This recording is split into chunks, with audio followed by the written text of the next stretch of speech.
kuipinga hatuitaki. Lakini wewe bado ukiitwa mnaenda. Bodaboda mkienda mkiitwa kwenye vikao vyao mnaenda kuhudhuria. Sasa ni nini maana ya kuiparalyze hii serikali? Ni nini maana tunakuja kufundishwa hapa mambo mengi, Abili anakuja anapanda. Ni nini tunachohitajika? Kumuunga Abili mkono kwamba anachokielezea na sisi tufanye kwa vitendo. Sio tunafanya tu kwa maneno. Guys, narudia kama huyo mtu. Guys, tumeshaambiwa tuipinge. Kwa hiyo msipinge tu kwa maneno alafu vitendo mnaenda kuwaonesha kwamba. Na wale haya leo hii tunaona mibaba mijitu mizima misomi inaenda kunywa chai. Sasa tunaipinga tu kwa maneno tu ni yapo mdomoni alafu vitendo hatufanyi chochote kile. Tarehe 9 tutoke. Na jambo lingine nataka niongelee kuhusu mwenye kamera. Hatuna tunachotegemea, hatuna media, tunategemea simu zetu na kamera.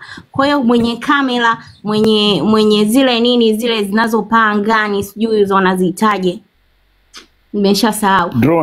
Drone. Mwenye drone, maana kuna kaka ananifuata ananiambia mwenye drone bebe mzitoe kwa huu moja, sasa hivi ndio muda wa kuungana. Kwa hiyo toeni hizo drone, toeni na mwenye kamera zile nzuri. Tumeona hawa majambazi walivyokuwa wanakuja kutuua, alafu simu zetu azirekodi hata sura zao vizuri, hata ukiwa zoom unaonesha ukungu. Kwa hiyo toeni zile kamera, toeni drone, toeni vitu muhimu mbebe.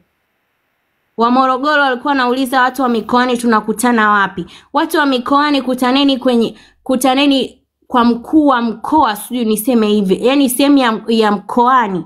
Kama hamna hizi barozi, kutaneni kwenye mikoa.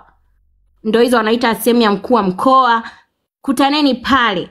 Haya maandamano tufanye ya nchi nzima tena kwa mara ya pili. Tutokeni kwa wingi. Tukitoka siku moja tu hii serikali tunaenda kuiparalyze mazima. Asanteni. Okay, asante Jackie. Sasa unaweza